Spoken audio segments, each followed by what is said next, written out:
शांतिपूर्ण तरीके से संपन्न हुए पंजाब और यूपी के चुनाव। पंजाब में 65.32% और उत्तर प्रदेश में 60.46% हुआ मतदान।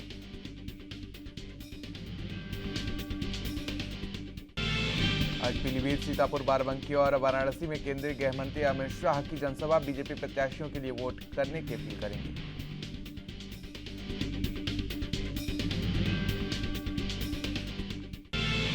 और दिल्ली के सीएम अरविंद केजरीवाल का यूपी दौरा और लखनऊ में करेंगे जनसभा को संबोधित। आप प्रत्याशियों के लिए वोट करने की अपील करेंगे।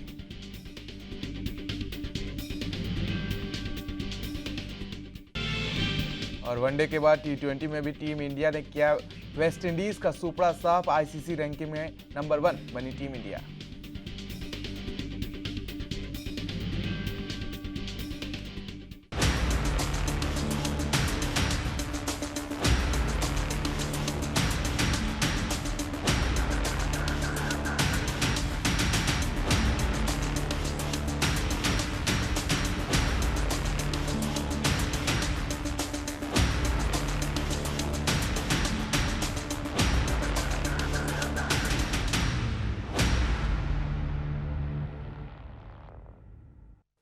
नमस्कार, आप देख रहे हैं राजधानी लाइव और मैं हूं आपके साथ प्रियव्रत दीक्षित। राजधानी लाइव में सबसे पहले बात करेंगे देश की राजधानी दिल्ली की, जहां पर आपको बता दें कि वायु प्रदूषण से लड़ने पर जोर देने के क्रम में दिल्ली सरकार ने अपने पुराने पेट्रोल और डीजल वाहनों को खत्म करते हुए या इलेक्ट्रिक वाहनों को खरीदना शुरू कर दिया है। सामान्य प्रशासन विभाग ने हाल ही में यात्रियों के लिए दिल्ली सरकार के मंत्रियों और शीर्ष अधिकारियों द्वारा उपयोग किए जाने वाले 12 इलेक्ट्रिक वाहनों को खरीद लिया है। तो वहीं जीएडी के एक वरिष्ठ अधिकारी ने कहा कि हमने ऐसे वाहनों की पहचान करने और स्क्रैपिंग के लिए उन्हें भेजने की प्रक्रिया शुरू कर दी है, जिनका टाइम पूरा हो गया है। नेशनल ग्रीन ट्रिब्यूनल यानी एनजीटी के आदेश के अनुसार दिल्ली में 10 साल और 15 साल के पुराने डीजल और पेट्रोल के वाहनों के इस्तेमाल पर प्रतिबंध है। अगस्त 2020 में इलेक्ट्रिक वाहन नीति की शुरुआत के बाद दिल्ली सरकार के विभिन्न विभागों और स्वायत्त निकायों में अपने बेड़े में पुराने पेट्रोल और डीजल वाहनों को इलेक्ट्रिक वाहनों से बदलना शुरू कर दिया है।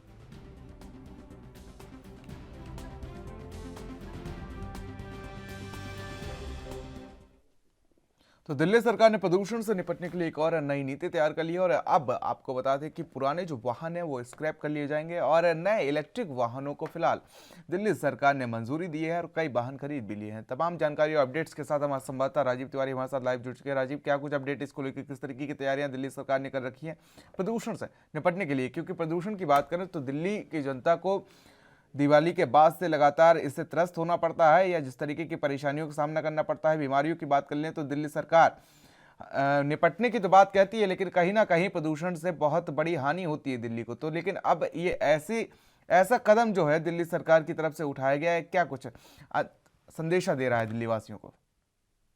देखिए, बिल्कुल सही कहा आपने। यहाँ पर ये बात करें जिस तरीके से दिल्ली सरकार के लेकर पॉल्यूशन को लेकर बड़ा कहीं ना कहीं दिक्कतें आ रही थी और यहाँ तक कि जिस तरीके से लगातार विपक्ष की बात करें, विपक्ष भी पॉल्यूशन को लेकर दिल्ली सरकार के ऊपर हमलावर रहा था। यहाँ तक कि दिवाली के बाद जो पॉल्यूशन की स्थिति थी वो कहीं ना कहीं कंट्रोल नहीं हो पाई दिल्ली सरकार से, और दिल्ली सरकार ने कहीं पराली को लेकर या फिर कहीं और परिस्थितियों को लेकर कहीं ना कहीं केंद्र सरकार से गुहार भी लगाई थी। मगर अब जिस तरीके से एनजीटी की तरफ से कहीं ना कहीं दिशा निर्देश जारी किया गया है, जिसके अंदर कहा गया है कि 15 साल और 10 साल पुराने जो व्हीकल है, यानी कि पेट्रोल गाड़ियां जो हैं वो और 10 जो डीजल गाड़ियां हैं उनको अब हटाने के लिए और उनको स्क्रैप में डालने के लिए लगातार कोशिश की जा रही है और इसकी शुरुआत की भी गई है। और लगातार जो इलेक्ट्रिक व्हीकल है उनके लिए कहीं ना कहीं परमिशन दी जा रही है और लगातार भर्ती भी की जा रही है। ड्राइवरों की बात करें, सीएनजी बसों की बात करें, यहाँ तक की बात करें ई रिक्शा की बात करें, ऑटो रिक्शा की बात करें, तो लगातार कहीं ना कहीं दिल्ली सरकार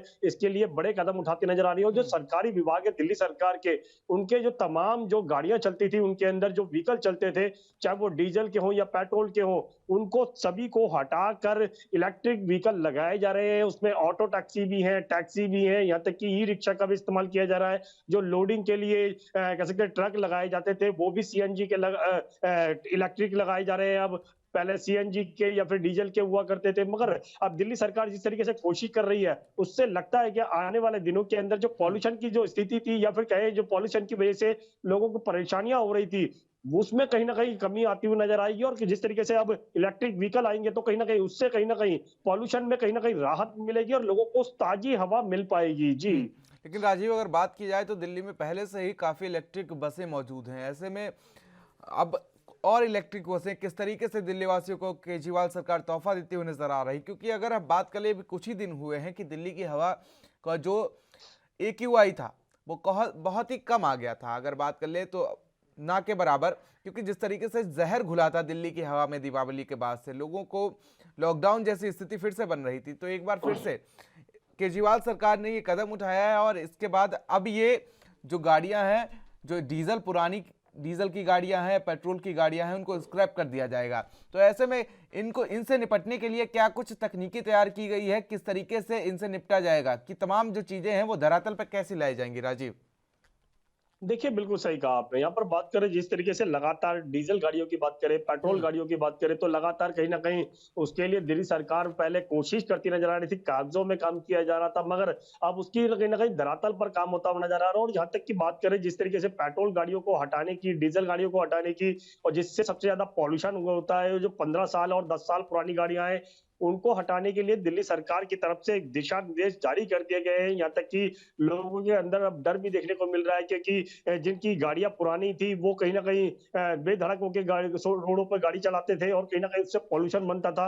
अब दिल्ली सरकार इन गाड़ियों को हटाया जा रहा है, दिल्ली सरकार नए-नए कदम लेके आ रही है। यहाँ तक कि जो इलेक्ट्रिक गाड़ियाँ खरीदने के लिए कहीं न कहीं डिस्काउंट भी दिया जा रहा है कंपनियों के द्वारा भी और दिल्ली सरकार के द्वारा भी और ये कहा जा रहा है जनता के लिए भी कि आप लोग इलेक्ट्रिक गाड़ियाँ खरीदिए, चाहे वो कार हो या फिर ऑटो रिक्शा हो, बाइक हो, कह सकते हैं स्कूटी हो या फिर कहें ई-रिक्शा हो, तमाम कह सकते हैं इलेक्ट्रिक व्हीकलों की तरफ लोगों का रुझान भी जाता हुआ नज़र आ रहा है। उससे कहीं न कहीं जो पॉल्यूशन की स्थिति थी वो तो घटती हुई नज़र आएगी और जो महँगाई की वज़ह से पेट्रोल, डीज़ल के दाम बढ़ रहे थे, उससे भी कहीं न कहीं लोगों को राहत मिल पाएगी। मगर जिस तरीके से अब सरकारी विभागों की बात करें तो सरकारी विभाग के अंदर जो व्हीकल चलते थे, चाहे वो डीज़ल के थे या फिर कहें पेट्रोल के थे, उन सभी को हटाकर अब इलेक्ट्रिक लगाया जा रहा है ताकि इलेक्ट्रिक की वज़ह से कहीं न कहीं जो शुद्ध हवा है वो लोगों को मिल पाएगी और जो पॉल्यूशन की वज़ह से पिछले कुछ दिनों के अंदर देखने को मिल रहा था लगातार कहीं न कहीं दिक्कतें आ रही थी, लोगों को साँस लेने में परेशानी आती है और जो दिवाली के बाद स्थिति थी, उसको लेकर कहीं न कहीं विपक्ष ने भी कहीं न कहीं दिल्ली सरकार को घेरने की कोशिश की थी,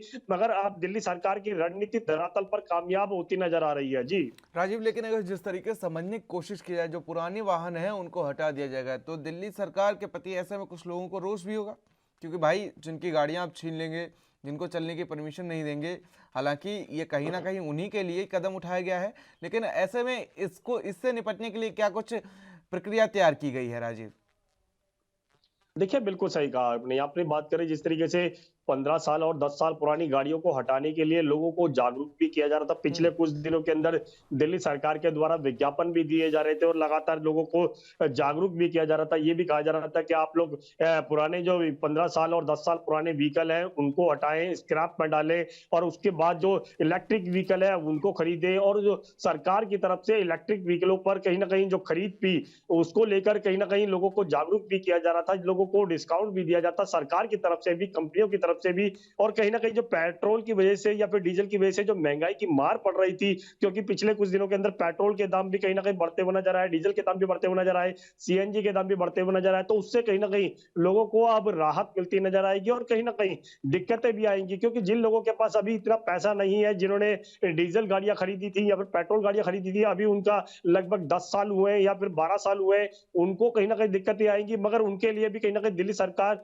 थोड़ी बहुत राहत देने की कोशिश कर रही है। मगर यहाँ पर बात करें ट्रैफिक पुलिस को बिल्कुल दिशा निर्देश जारी कर दिए गए हैं। ट्रैफिक पुलिस को ये बोल दिया गया है कि 10 साल और पुराने 15 साल जो पुराने व्हीकल है, उनको हटाने के लिए कहीं न कहीं जुर्माना भी किया जाएगा और उनको हटाने के लिए कहीं न कहीं जो गाड़ी मालिक है, उनके लिए भी कहीं न कहीं कहा जाएगा। जी। लेकिन राजीव, अगर ऐसे में पेट्रोल और डीजल की गाड़ियां अगर नहीं चलेंगी तो ऐसे में कितना क्या कुछ फायदा होगा? एक्याई लेवल जो है क्या एक बार फिर से बढ़ेगा अगर दिवाली जैसा समय आता है या तमाम दिल्ली को जूझना पड़ता है, पराली की समस्या हो गई या दिवाली की समस्या हो गई, तो ऐसे में अगर पेट्रोल गाड़ियों को हटा दिया जाए और तमाम ये जो इलेक्ट्रिक वाहनों पर ही जोर दिया जाए तो ऐसे में दिल्ली की जनता क्या कुछ फायदा होगा? देखिए, बिल्कुल सही कहा आपने। यहाँ पर बात करें अगर पेट्रोल गाड़ियों की बात करें, डीज़ल गाड़ियों की बात करें तो कहीं न कहीं उनको हटाने के बाद जो दिल्ली का जो एक्वाई लेवल है, वो कहीं न कहीं ऐसे कम होता हुआ नज़र आएगा और लोगों को साफ हवा मिल पाएगी और ये जो कहीं न कहीं दिल्ली सरकार की एक परेशानियाँ रही थी, पराली को लेकर बार-बार कहीं न कहीं पड़ोसी राज्यों के ऊपर ठीकरा फोड़ा जाता था कि पड़ोसी राज्यों पे पराली जल रही है, उसकी वजह से जो पॉल्यूशन है वो दिल्ली के अंदर बढ़ता हुआ नज़र आ रहा है। मगर वो परेशानी भी कहीं न कहीं कम होती हुई नज़र आएगी अगर इलेक्ट्रिक व्हीकल चलते हैं तो। अगर इलेक्ट्रिक व्हीकल चलते हैं तो कहीं न कहीं दिल्ली के अंदर पॉल्यूशन की स्थिति कम होती नज़र आएगी। मगर जो पराली की स्थिति है वो कहीं न कहीं वहीं की वहीं है क्योंकि पड़ोसी राज्यों में जिस तरीके से पराली जलाई जाएगी तो उसका जो पॉल्यूशन होगा वो ज़रूर दिल्ली के अंदर आएगा। मगर उसके लिए भी केंद्र सरकार को कुछ कदम उठाने चाहिए, किसानों से बात करनी चाहिए ताकि उनकी जो पराली है उसका इस्तेमाल भी किया जाए और कहीं न कहीं जो किसान जो जलाते हैं उसको भी कहीं न कहीं रोका जाए। मगर दिल्ली सरकार की ये पहल से कहीं न कहीं लोगों को फ़ायदा ज़रूर होता नज़र आ रहा है। मगर कुछ जो पेट्रोल कंपनियाँ हैं या फिर कहें जो पेट्रोल पंप वाले हैं, उनको कहीं न कहीं नुकसान होगा क्योंकि पेट्रोल और डीज़ल की जब खपत कम हो जाएगी तो कहीं न कहीं उनकी जो रोज़ी-रोज़गार है, उस पे कहीं न कहीं दिक्कतें आती नज़र आएगी। जी। लेकिन राजीव, ऐसे में एक चीज और मैं समझना चाहूंगा आपसे कि आखिर इन सभी चीजों को धरातल पर लाने के लिए दिल्ली सरकार ने क्या कुछ तैयारी कर रखी है? देखिए, बिल्कुल सही कहा आपने। यहाँ पर बात करें दिल्ली सरकार की धरातल पर सुविधाओं को लाने की तो कहीं न कहीं हम्म। पहले दिवाली के टाइम पे कहीं न कहीं कोशिश की जा रही थी इलेक्ट्रिक व्हीकलों के लिए और कहीं न कहीं दिल्ली सरकार कह भी रही थी जनता के लिए भी कि इलेक्ट्रिक व्हीकल खरीदिए। मगर उस समय कहीं न कहीं स्थिति को कंट्रोल करने के लिए पॉल्यूशन की जो स्थिति थी उसको कंट्रोल करने के लिए दिल्ली सरकार ने जितनी भी कोशिश कर सकती थी वो करे। हम्म। मगर यहाँ पर बात करें अब स्थिति को कंट्रोल करने की तो कंट्रोल बिल्कुल होता हुआ नज़र आ रहा है और जिस तरीके से अब दिल्ली सरकार की जो सरकारी विभाग के अंदर जितनी भी गाड़ियां हैं उनको हटाकर दिल्ली सरकार खुद इलेक्ट्रिक व्हीकल लेके आ रही है, बसों का भी लेके आया जा रहा है, ऑटो हम्म। रिक्शा को भी लेके आया जा रहा है, टैक्सियों को भी लेके आया जा रहा है। तो लगातार कहीं ना कहीं प्रयास जरूर किए जा रहे हैं मगर धरातल की बात करें तो धरातल पर भी ये स्कीम भी कामयाब होती नजर आ रही है और जो सरकारी विभाग है या फिर प्राइवेट हम्म। है या फिर जिनके पास अपने पर्सनल व्हीकल है वो लोग भी कहीं ना कहीं स्क्रैप के अंदर पुरानी गाड़ियों को हम्म। डाल रहे हैं और यहाँ तक कि नई इलेक्ट्रिक व्हीकलों को हम्म। खरीदने की कोशिश की जा रही हम्म। है। जी। देखिए राजीव, ऐसे में एक चीज तो साफ है कि जब इलेक्ट्रिक बसें आ रही हैं, इलेक्ट्रिक चीजें आ रही हैं, तो ऐसे में दिल्ली में इलेक्ट्रिसिटी की खपत भी ज्यादा होगी। तो ऐसे में क्या केजरीवाल सरकार ने, दिल्ली सरकार ने कोई कुछ तैयारी कर रखी है कि इन सभी चीजों को कैसे निपटा जाए? क्योंकि जब हम बात कर लें कि पहले ही इतनी इलेक्ट्रिक बसें हैं, उनको भी कभी कभी डिस्चार्ज की वजह से वो नहीं चल पाती है, लेकिन क्या अब जो इलेक्ट्रिक वाहनों की बढ़ोतरी केजरीवाल सरकार करने जा रही है या पुराने वाहनों को स्क्रैप करके जो नए वाहन लोग खरीदेंगे, तो ऐसे में इलेक्ट्रिसिटी की भी खपत ज्यादा होगी? तो ऐसे में कुछ तैयारी कर रखी है क्या दिल्ली सरकार ने? देखिए, बिल्कुल सही कहा आपने। यहाँ पर बात करें इलेक्ट्रिक व्हीकलों की, तो इलेक्ट्रिक व्हीकल जब हम्म। आएँगे तो कहीं न कहीं बिजली की खपत भी ज़्यादा होगी और हम्म। इसी को लेकर टाटा पावर की बात करें, रिलायंस की बात करें या फिर क्या है हम्म। बीएसएस की बात करें, वो लगातार कहीं न कहीं इसके लिए प्रयास भी करती हुई नज़र आ रही है। जगह-जगह कह सकते हैं इलेक्ट्रिक कह सकते हैं जो पॉइंट है वो बनाए हम्म। जा रहे हैं। लगातार ये भी कहा जा रहा है कि और ज़्यादा पॉइंट बनाए जाएँगे। हम्म। मगर बिजली की खपत बहुत ज़्यादा हो जाएगी क्योंकि जब बिजली के क्या है इलेक्ट्रिक गाड़ियाँ चलेंगी तो कहीं न कहीं उसके लिए भी दिल्ली सरकार प्रयास ज़रूर कर रही है। मगर हम्म। वो प्रयास कितना कारगर होगा यह आने वाले दिनों के अंदर पता लग पाएगा। मगर जो बिजली कंपनियां हैं हम्म। वो किस दाम पर बिजली को उपलब्ध कराएंगी और यहाँ तक कि जो इलेक्ट्रिक की जो बिल्कुल। चार्जिंग होगी वो किस तरीके से कर पाएंगी ये जरूर देखना होगा। क्या हम्म। उसके लिए भी कहीं ना कहीं उन कंपनियों को राहत दी जाएगी या ताकि रेट जो है यानी कि जो चार्जिंग के पॉइंट है उनके जो चार्जिंग जो कह सकते हैं मूल्य होगा वो कितना रखा जाएगा हम्म। ये अभी दिल्ली सरकार की तरफ से स्पष्ट नहीं किया गया है। मगर हम्म। दिल्ली सरकार शायद इसके आने वाले दिनों के अंदर इसके लिए भी कहीं ना कहीं कंपनियों से बात करेगी ताकि जो चार्जिंग का जो खर्च है वो भी हम्म। कम से कम जनता के ऊपर पड़ता हुआ नजर आए। जी। राजीव, लेकिन एक चीज और भी आपसे मैं समझना चाहूंगा कि ऐसे में दिल्ली वासियों का क्या कुछ रिएक्शन देखने को मिल रहा है? क्योंकि दिल्ली में अगर हम बात करें तो लोकल ही लोग रहते हैं, लोकल टूर पे ही जाते हैं। तो ऐसे में जो अगर बात कर ली जाए पेट्रोल वाहन की तो वो हर जगह उपलब्ध हो जाती है, या सीएनजी की तो हर जगह उपलब्ध हो जाती है। लेकिन अगर आपको चार्जिंग करना है तो कुछ कुछ ही जगह हैं जहां पर इलेक्ट्रिक वाहनों की चार्जिंग की जा सकती है। तो क्या इलेक्ट्रिक वाहनों की चार्जिंग के लिए भी वहां पर कुछ व्यवस्था की गई है कि भाई पोर्ट्स बना दिए गए हैं, आप आइए, आपको कहीं जाना है तब तक आप चार्जिंग पे लगा दीजिए? और ऐसे में क्योंकि जगह जगह पोर्ट्स बनाना होगा, क्योंकि कहीं भी कोई भी हो सकता है, कहीं भी किसी की भी बैटरी डिस्चार्ज हो सकती है। तो ऐसे में दिल्ली सरकार के लिए ये भी एक बड़ी चुनौती साबित होगी राजीव। देखिए, बिल्कुल सही कहा आपने। यहाँ पर बात करें दिल्ली सरकार के द्वारा जो इलेक्ट्रिक पॉइंट बनाए जाएँगे, जिसके द्वारा कहीं न कहीं ग व्हीकलों को चार्ज किया जाएगा। हम्म। अभी दिल्ली सरकार की जितनी भी कोशिश कामयाब होती नज़र आ रही है, वो सिर्फ़ कनॉट प्लेस जैसे या फिर नई दिल्ली जैसे एरिया के अंदर ही होती हुई नज़र आ रही है, क्योंकि जगह-जगह वहाँ पे चार्जिंग पॉइंट ज़रूर बनाए हम्म। जा रहे हैं, कंपनियों के द्वारा भी लगातार प्रयास किए जा रहे हैं, मगर दिल्ली सरकार भी यही कह रही है कि चार्जिंग पॉइंट और ज़्यादा होने चाहिए और इसके लिए दिल्ली सरकार कोशिश भी कर रही है। मगर अभी की बात हम्म। करें जो स्थिति है, वो कहीं न कहीं अभी कनॉट प्लेस जैसे कि एरिया की बात करें या फिर पहुंच एरिया की बात करें, वहां पर जरूर चार्जिंग पॉइंट बना दिया गया है, मगर छोटे इलाकों की बात करें, चाहे वो बवाना जैसे एरिया हो गए या फिर हम्म। रोहिणी जैसे एरिया हो गए, यहाँ पर अभी तक चार्जिंग पॉइंट नहीं बन पाए हैं। या फिर और जगह की बात करें, नरेला की बात करें, नारायणा हम्म। की बात करें, मंगोलपुरी की बात करें, सुल्तानपुरी की बात करें, इन जगहों पर अभी तक चार्जिंग पॉइंट नहीं है। सबसे बड़ी दिक्कत इन्हीं चलिए। जगहों पर आएगी, तो छोटे इलाकों के लिए भी कहीं ना कहीं दिल्ली सरकार को कोशिश करनी है उस बिल्कुल तरीके की। राजीव। बिल्कुल राजीव, फिलहाल ये तो फिलहाल अब देखने वाली बात होगी कि आखिर क्या कुछ तैयारियां दिल्ली सरकार करती है और इन तमाम जो तैयारियां की गई हैं इनसे निपटने के लिए दिल्ली सरकार क्या कुछ उपाय अपनाती हुई नजर आएगी। तो फिलहाल हमारे साथ जुड़ने के लिए और तमाम जानकारी के लिए आपका बहुत बहुत शुक्रिया राजीव। तो फिलहाल दिल्ली सरकार एक नई पॉलिसी की तरफ बढ़ रही है कि अब पेट्रोल वाहनों को, पुराने पेट्रोल वाहनों को स्क्रैप करके नए इलेक्ट्रिक व्हीकलों को मार्केट में उतारा जाए। फिलहाल यहाँ रुकेंगे छोटे से ब्रेक के लिए। ब्रेक के बाद भी खबरों का सिलसिला लगातार जारी है।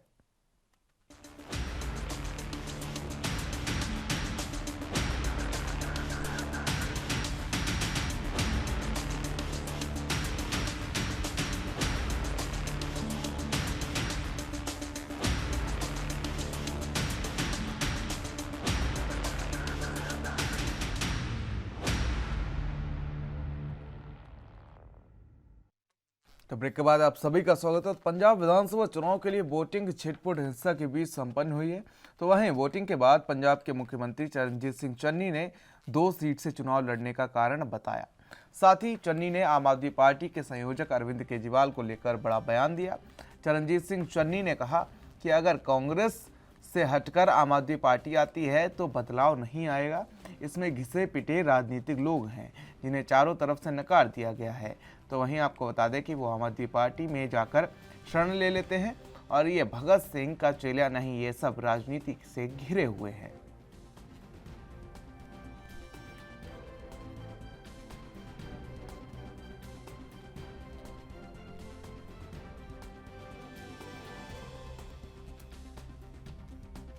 तो आपको बता दें कि सीएम चरणजीत सिंह चन्नी आम आदमी पार्टी पर हमलावर होते हुए नजर आए हैं। साथ ही आपको बता दें कि कुछ हिंसों के बीच पंजाब में कल वोटिंग संपन्न हो गई है। तो वहीं सीएम चरणजीत सिंह चन्नी 2 सीटों से चुनाव लड़ रहे हैं।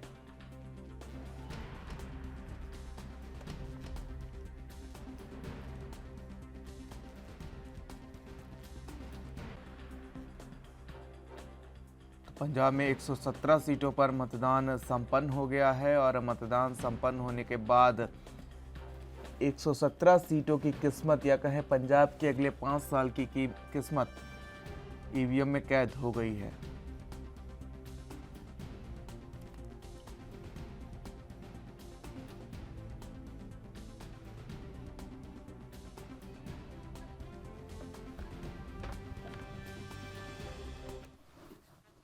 तो बात की जाए तो 20 फरवरी को पंजाब में 117 विधानसभा सीटों पर किस्मत कैद हो गई है प्रत्याशियों की, और अब ये किस्मत जो है वो 10 मार्च को खुलेगी। लेकिन इसी बीच आपको बता दें कि कई हिंसे भी हुए, छोटे मोटे छुटपुट हिंसे भी हुए, और इसी हिंसों के बीच चुनाव संपन्न हो गया। तो वहीं सीएम चरणजीत सिंह चन्नी पहले तो डेरा सच्चा सौदा पर जमकर बरसे और उसके बाद उन्होंने आम आदमी पार्टी को भी निशाने पर लिया। तो फिलहाल तमाम अपडेट्स और जानकारी के साथ हमारे संवाददाता हमारे साथ अमित कुमार जुड़ चुके हैं। अमित, जिस तरीके से कल पंजाब विधानसभा चुनाव 117 सीटों पर संपन्न हो गया है, उसके बाद सीएम चरणजीत सिंह चन्नी की प्रतिक्रिया जो आई थी बीच चुनाव में, वो क्या कुछ अहम मायने रखती है? जिस तरीके से वो डेरा सच्चा सौदा पर हमलावर हुए थे, उन्होंने कहा कि डेरा ने चुनाव में दखल दिया है और उन्होंने अकाली दल और आम आदमी पार्टी को खुले तौर पर ना आकर अंदर ही अंदर सपोर्ट किया है। कई जगहों में दौरा करता हुआ है, खुद अपने हल्के में भी गए थे जहाँ पे चुनाव लड़ रहे हैं और खुद फाइनली खरड़ में करीब 4-4:30 बजे वो पहुंचे थे वोट करने। अगर आप देखें तो आमतौर पे कोई भी अगर हम कहें कि बड़ा चेहरा सुबह सुबह वोट कर लेता है ताकि वो अपने एरियाज में जा सके, पर शायद चन्नी को लगा कि उनको अपने एरियाज में या जिस जरूरत है वहाँ पहले अपनी प्रेजेंस दिखाने की जरूरत है, तो वहाँ से जाते हुए तो जब शाम को वोट देने पहुंचे खरड़, तो वहाँ पर सीधे तौर पे वो उनको एक तरह से हम कह सकते हैं कि मायूस नजर आए, या फिर वो कहीं ना कहीं कोई क्या जब उनसे वोटिंग के बारे में पूछा गया, रिस्पॉन्स पूछा कि क्या कांग्रेस पार्टी का रिस्पॉन्स रहने वाला है, तो उसको सीधे तौर पे बोलते हुए नजर आए कि 2/3 आंकड़े से कांग्रेस आगे आएगी। पर साथ साथ वो ये भी बोलते हुए नजर आए कि डेरे की राजनीति हो रही है और डेरे के समर्थन से अगर हम कहें सीधे तौर पे आम आदमी पार्टी, भगवंत मान उन्होंने उनका नाम लिया, उसके बाद बीजेपी और अकाली दल, उन तीनों पार्टियों का नाम लिया कि तीनों ही पार्टियों को डेरे सपोर्ट करे। उन्होंने डायरेक्टली इनडायरेक्टली ये इशारा करते हुए कहा कि डेरे ओपनली तो किसी की एक की सपोर्ट नहीं कर रहे, पर मिलकर कांग्रेस को हराने की कोशिश करते हुए नजर आ रहे हैं। ये उनकी तरफ से बात जरूर की गई थी। उसके उन्होंने खुद अरविंद केजरीवाल के ऊपर तंज कसे, उसके बाद भगवंत मान के ऊपर तंज कसे, पर ऑल ओवर अगर हम रिस्पॉन्स देखे तो अब तो इसका फैसला अगर कह सकते हैं पंजाब की जनता ही करेगी और वो अपने अपने मत डाल चुके हैं।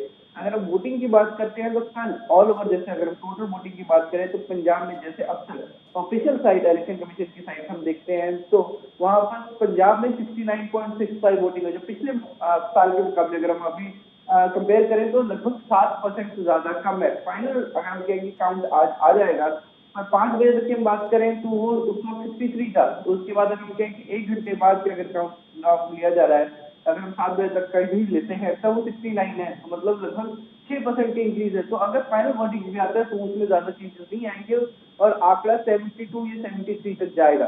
तो ऑन ओवर रिजल्ट पिछले साल के पिछली बार के मुकाबले इस बार अगर तौर पर कहे कि वोट काउंट कम हुआ है, पर ऑल ओवर एक पीसफुल माहौल में हुआ। अगर हम कहें कि ऐसे कोई बड़ा इंसिडेंट नहीं हुआ, कोई मेजर हादसा नहीं, लड़ाई नहीं हुई या कोई लाठीचार्ज, ऐसा कोई इंसिडेंट कहीं पर भी देखने को नहीं मिला। इसका मेन रीजन हम कहें chief officer Punjab SM Raju ने बताया कि इस बार पर्याप्त संख्या में पुलिस फोर्स और बल तैनात था, सीआरपीएफ की कंपनियां तैनात थी और हर एक जगह पर लोगों से ज्यादा फोर्स तैनात थी। तो इसलिए काफी पीसफुल तरीके से और लोग बिना किसी डर के वोटिंग करने पहुंचे। हाँ, कुछ जगहों पे शिकायतें आई, पर वो बहुत छोटी छोटी शिकायतें थी और उनको तुरंत ही रिजॉल्व कर दिया गया। हाँ, हम ये कह सकते हैं कि सोनू सूद के ऊपर कई एलिगेशन लगे थे कि वो वोटों को इन्फ्लुएंस कर रहे हैं, तो उनकी गाड़ी जब्त कर ली गई और उनको घर जाके अपने घर पे ही रहने के लिए कहा गया। तो ऑल ओवर आप देख सकते हैं इस बार काफी पीसफुल तरीके से वर्डिक्ट हो चुके हैं। पर पॉलिटिक्स विभाग कह सकते हैं कि काफी ज्यादा कांटे की टक्कर बताई जा रही है हर एक पॉलिटिकल पार्टी के पीछे, चाहे आम आदमी हो, चाहे कांग्रेस हो, चाहे अकाली दल हो, चाहे बीजेपी गठबंधन हो। तो हर कोई एक दूसरे के ऊपर फाइनल डेट पर भी कहीं ना कहीं इंतजार लगाता हुआ नजर आया। पर आप सबसे ज्यादा इंतजाम आप इस तौर पर देख सकते हैं कि अगर हम कहें कि आम आदमी पार्टी के अगर हम कहें राघव चड्ढा लगातार ट्वीट करते हुए नजर आए, वो अलग एक जगह एलिगेशन लगाते हुए नजर आए कि यहाँ पर ईवीएम नहीं चल रही है, डिले हो रहा है, यहाँ पे बूथ कैप्टन की घटना सामने आ रही है। बूथ कैप्टन के ऊपर जब उनसे पूछा तो सीधा और बोलते कि ऐसी कोई घटना ना हुई है, ना हो सकती है, और अगर होती ना ही इसकी कोई शिकायत आई है। तो आप देख सकते हैं सिर्फ ट्विटर पे ही वो शिकायत करते रहे, ऑफिशियली कोई शिकायत नहीं दी उन्होंने। तो एक माहौल बनाने की कोशिश जरूर आम आदमी पार्टी के राघव चड्ढा करते रहे। और वही चन्नी का भी जैसे आपने कहा काफी सुना कि सीधे तौर पर डेरे जो डेरे की राजनीति है उसके ऊपर वो काफी ज्यादा बोलते हुए नजर आए। तब ये देखना होगा इन सभी चीजों को इलेक्शन के दौरान, वोट रन के दौरान ये सब चीजें हुई है, तब ये देखना होगा कि लोग इसको कैसे एक्सेप्ट करते हैं। क्या लोगों ने जो वर्डिक्ट दिए गए वो दुष्ट जो लोगों अपने सभी कैंडिडेट ने अपना प्री प्लान दिया था, क्या लोग पार्टी को चुनते हैं या कैंडिडेट को चुनते हैं, ये इस बात का बहुत बड़ा सवाल होने वाला है। क्योंकि पार्टी वाइज हम देखते हैं तो आम आदमी पार्टी कहीं ना कहीं आगे चल रही, पर अगर कैंडिडेट वाइज हम कंसिडर करते हैं तो कहीं ना कहीं कांग्रेस के चांसेस वहां पे ज्यादा बढ़ जाते हैं। पर फाइनल वर्डिक्ट हम लोग ही चुन पाएंगे। जी, लेकिन हमें एक चीज और भी साफ है यहाँ पर, जिस तरीके से अगर बात की जाए बीजेपी के, जिस तरीके से आप जिक्र कर रहे थे कि जब से पीएम की सुरक्षा में चूक मामला सामने आया है तब से बीजेपी की यहाँ पर जो जमीनी हकीकत है वो बदलती हुई नजर आई। अगर बात कर लें उससे पहले की तो बीजेपी की कोई लहर नहीं थी, क्योंकि जिस तरीके से पंजाब जो है वो कृषि प्रधान प्रदेश है, तो यहाँ पर जिस तरीके से कृषि कानूनों को लेकर तमाम विरोध झेलना पड़ रहा था बीजेपी को, लेकिन जब से ये पीएम सुरक्षा चूक मामला था तब से लगातार कहीं ना कहीं अगर हम बात कर लें तो ग्रामीण क्षेत्रों में नहीं, लेकिन हाँ शहरी क्षेत्रों में बीजेपी की लहर जरूर देखने को मिली है। और उसके बाद से हम बात कर लें अमित शाह की, या पीएम मोदी की ताबड़तोड़ रैलियां भी करते हुए दोनों नजर आ रहे हैं। लेकिन ऐसे में क्या कुछ लगता है आपको कि यहाँ पर बीजेपी सियासी जमीन जिस तरीके से तलाशती हुई नजर आ रही है, क्या वो कामयाब हो पाएगी कल के चुनाव के रुझान के बाद? क्या लगता है ऐसा? इस बार हम कहें जिसके लिए पंजाब में एक एंट्री की तरह आपको इस बार के इलेक्शन करने होंगे, हम तो देखते हैं तो शायद बीजेपी खुद भी इस बार एक किंग मेकर के रोल में खुद को देख रही है। As a winning candidate party वो नहीं देख रही, वो खुद का इंटरेस्ट एक लंबे समय से अगर हम कहें तो बीजेपी पंजाब में इस अलायंस के तौर पे ही लड़ती आई, वो भी अकाली दल के साथ, और उनका जो वोट फैक्टर होता था या फिर हम कहेंगे जो उनका एरिया जहाँ से इलेक्शन कंटेस्ट करते वो बहुत थोड़ा होता था। पर इस बार वो एक बड़े लेवल पे अगर हम कहेंगे मेल लीड पे इलेक्शन लड़ा उन्होंने था। अलायंस में थे इस बार, अगर मेजर वोट फैक्टर देखते हैं तो सबसे ज्यादा सीटों पे बीजेपी ने ही इलेक्शन लड़ा। तो इस बार का ऑल ओवर रिस्पॉन्स अगर हम कंसिडर करते हैं तो शायद बीजेपी को भी पता है कि उनको वो रिस्पॉन्स नहीं मिल पाएगा जो लगातार बाकी सभी लोकल रीजनल पार्टीज को मिलेगा। पर इस बार बीजेपी अपने आप की एक एंट्री पॉइंट देख रही है, और अगर इस बार बीजेपी को एक अच्छा सपोर्ट मिलता है तो आगे के लिए बीजेपी एक ग्राउंड लेवल तैयार कर लेगी, और उस एक ग्राउंड लेवल वर्क का वो अगले इलेक्शन में चुनाव में इस्तेमाल जरूर करती नजर आएगी। वाली बात होगी कि आखिर बीजेपी ने अपना कितना बेस तैयार कर लिया है इस विधानसभा चुनाव में। फिलहाल तमाम अपडेट्स के लिए और जानकारी के लिए हमारे साथ जुड़ने के लिए शुक्रिया आपका। तो जिस तरीके से पंजाब में विधानसभा चुनाव पूरी तरीके से संपन्न हो चुके हैं, 117 सीटों पर मतदान हो गया और प्रत्याशियों की किस्मत जो है वो ईवीएम में कैद हो गई है और 10 मार्च को ये ईवीएम खुलेगी, साथ ही पंजाब की किस्मत खुलेगी और प्रत्याशियों की भी किस्मत खुलेगी। क्योंकि जिस तरीके से 5 साल बाद प्रत्याशियों को इंतजार होता है भाई हम विधानसभा चुनाव लड़ेंगे, तो अब जनता को भी फिलहाल जो उम्मीदें हैं वो 10 मार्च को खुलनी शुरू हो जाएंगी। फिलहाल यहाँ रुकेंगे शुरू से ब्रेक के लिए, ब्रेक के बाद भी खबरों का सिलसिला लगातार जारी है।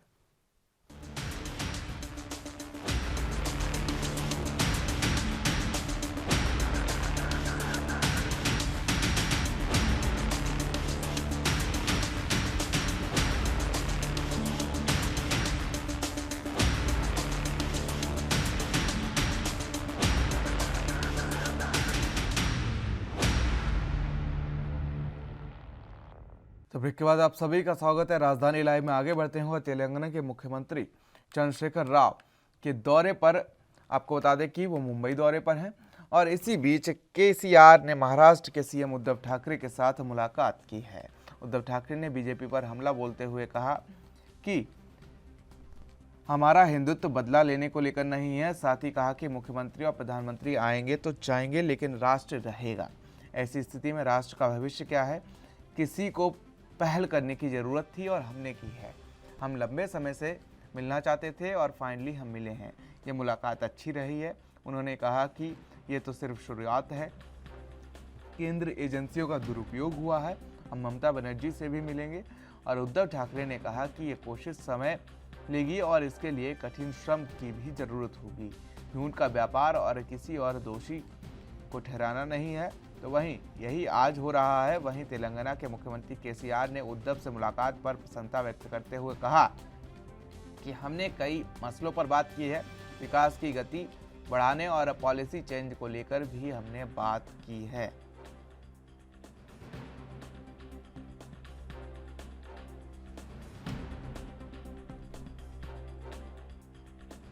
तो उद्धव से मिले हैं तेलंगाना के सीएम केसीआर, के चंद्रशेखर राव, शरद पवार से भी मुलाकात की है। तो ऐसे में ये बड़ा अहम हो जाता है कि जिस तरीके से विपक्ष एकजुट हो रहा है। साथ ही आपको बता दें कि काफ़ी अहम मसलों पर चर्चा भी हुई है।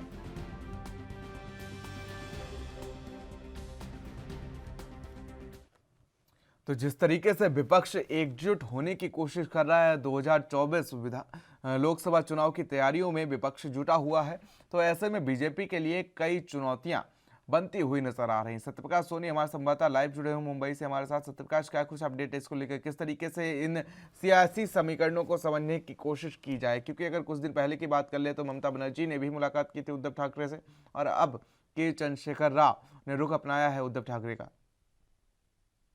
बिल्कुल प्रियवती, देखिए महाराष्ट्र के मुख्यमंत्री उद्धव ठाकरे से उनके आधिकारिक निवास पर तेलंगाना के मुख्यमंत्री के चंद्रशेखर राव ने करीब 1.5 घंटे की मुलाकात हुई। इस दौरान उन्होंने मीडिया से बातचीत भी की। मीडिया से बातचीत करते हुए सीधे तौर पर मुख्यमंत्री ने कहा है कि देश में जिस तरह से बदलाव की जरूरत है, ऐसे में किसी को तो पहल करनी पड़ेगी। हालांकि शिवसेना की तरफ से यह शुरुआत की गई है, लेकिन जिस तरह से तेलंगाना के मुख्यमंत्री ने महाराष्ट्र के मुख्यमंत्री से मुलाकात की, उसके बाद में महाराष्ट्र की राजनीतिक सियासत कहीं न कहीं गर्म हो गई है। हालांकि विपक्ष के तरफ से भी आवाज उठने लगी है कि कितने भी मुलाकात कर ले, कुछ बदलने वाला नहीं है। लेकिन सत्यप्रकाश, जिस तरीके से विपक्ष एकजुट होने की कोशिश कर रहा है, कि भी कुछ दिन पहले की बात कर ले तो ममता बनर्जी भी मुंबई आई थी और उन्होंने भी बात कर ले तो उद्धव ठाकरे से मुलाकात की थी, शरद पवार से मुलाकात की थी और साथ ही एक साथ आने के लिए बात कही गई थी। तो ऐसे में एक और मुख्यमंत्री के चंद्रशेखर राव की जो छवि है उससे हम सभी वाकिफ हैं, भाई किस लेवल के नेता हैं। तो अगर ऐसे में ये एकजुट हो जाते हैं तो महाराष्ट्र की राजनीति के साथ साथ देश की राजनीति भी गर्म हो जाएगी। बिल्कुल प्रियव्रत जी, देखिए के चंद्रशेखर राव मुख्यमंत्री उद्धव ठाकरे से मुलाकात करते हैं, उसके बाद एनसीपी प्रमुख शरद पवार से मुलाकात करते हैं और ये बातें साफ भी करते हैं कि जिस तरह से बीजेपी लगातार बदले की राजनीति कर रही है, उसी तरह से उसका जवाब देने के लिए अब महाराष्ट्र में जो है तीसरे मोर्चे की तैयारी चल रही है। इसको लेकर लगातार यह भी कहा जा रहा है कि आने वाले समय में हैदराबाद में एक बड़ा आयोजन किया जाएगा जिसमें समभाव जो पार्टियां हैं, जो समभाव विचारधारा की पार्टियां हैं, वह सब इसमें सम्मिलित होंगी और बीजेपी के खिलाफ बड़ी तैयारी की जा रही है। यानी कि आने वाले 2024 का जो विधानसभा चुनाव होगा उसको लेकर कहीं न कहीं तीसरे मोर्चे की पूरी तरह से तैयारी की जा रही है, जिसका जो खुलासा खुद तेलंगाना के मुख्यमंत्री चंद्रशेखर राव ने किया है। लेकिन तस्वीरें फिलहाल ये भी सामने आती हैं और कहा जाता है कि ये तो बस शुरुआत है। तो ऐसे में क्या कुछ समझा जाएगा? फिलहाल आप बने रहिए हमारे साथ, लेकिन यहाँ रुकेंगे छोटे से ब्रेक के लिए।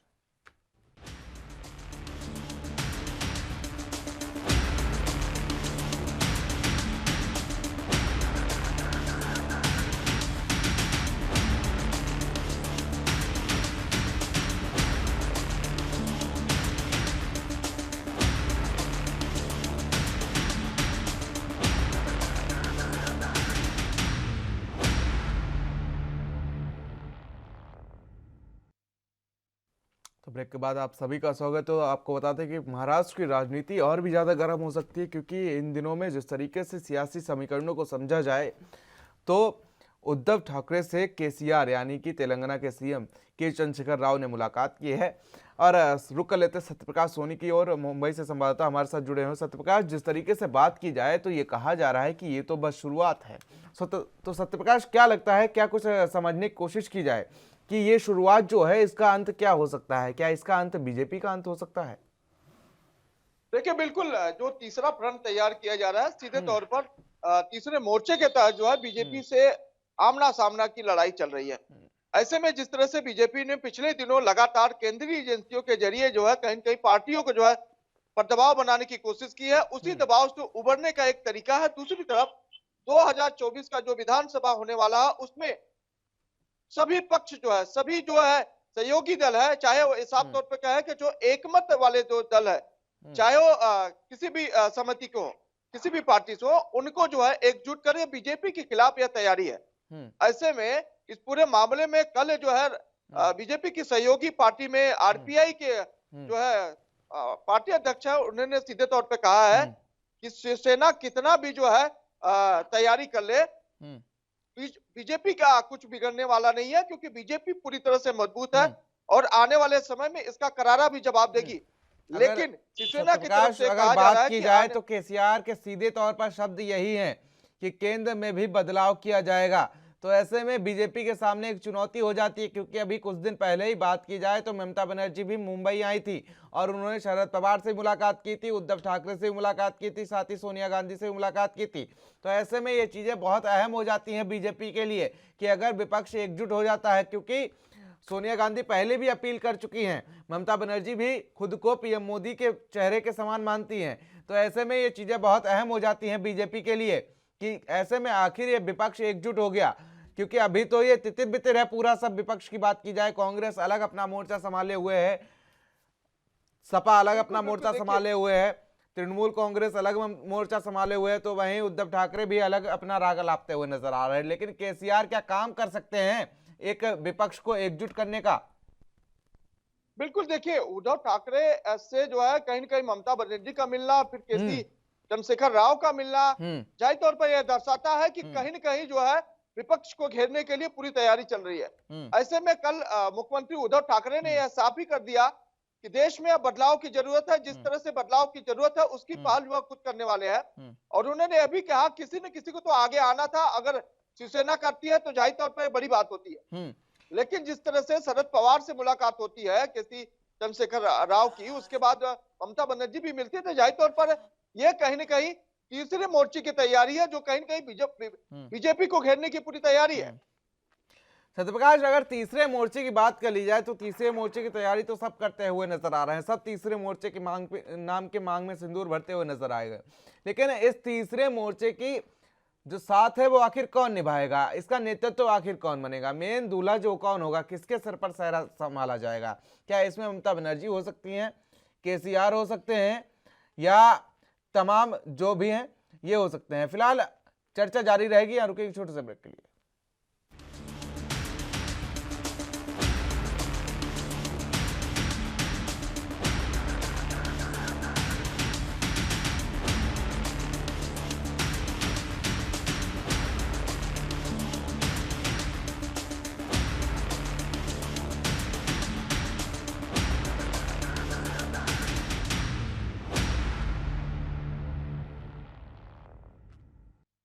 तो ब्रेक के बाद आप सभी का स्वागत है। जिस तरीके से के चंद्रशेखर राव और उद्धव ठाकरे की मुलाकात की हुई है, ये काफ़ी अहम हो जाता है। और ऐसे समय में जब विधानसभा चुनाव है 5 राज्यों में और उसके बाद लोकसभा चुनाव की तैयारी में राजनेता जुट जाएंगे, तो कहीं ना कहीं ये तीसरे मोर्चे की तैयारी होगी। सत्यप्रकाश हमारे साथ बने हुए, एक बार और रुक कर लेते हैं सत्यप्रकाश का। सत्यप्रकाश, अगर तीसरा मोर्चा बना तो ऐसे में मांग में सिंदूर भरते हुए तो सब नजर आते हैं, लेकिन तीसरे मोर्चे का साथ कौन निभाएगा, अंत तक साथ कौन देगा, और जो दूल्हा होगा वो कौन होगा, सेहरा किसके सिर पर सजाया जाएगा, ये भी काफी अहम हो जाता है।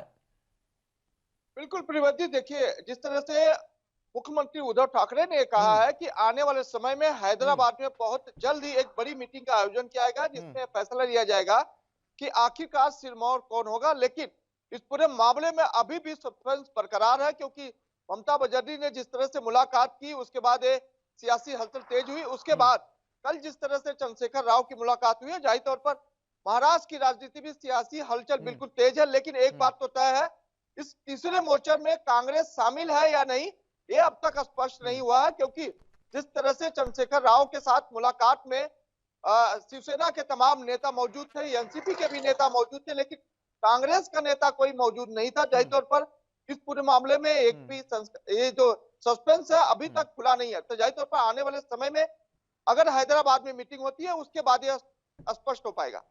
सत्यप्रकाश, अगर जब भी हैदराबाद का जिक्र आता है तो ऐसे में असदुद्दीन ओवैसी का जिक्र ना आए, ये तो हो ही नहीं सकता। तो अगर हैदराबाद में मीटिंग होती है तो जिस तरीके से मोदी सरकार को लगातार असदुद्दीन ओवैसी घेरते हुए नजर आते हैं, तो क्या इस तीसरे मोर्चे में वो भी शामिल होंगे? क्योंकि जिस तरीके से मुस्लिमों की अहम भूमिका रही है और मुस्लिमों में एक बड़ा नेता उन्हें माना जाता है। अभी बिहार चुनाव हुए थे तो 5 सीटों पर उन्होंने 5 की 5 जीत ली थी और कई बार सांसद हैं।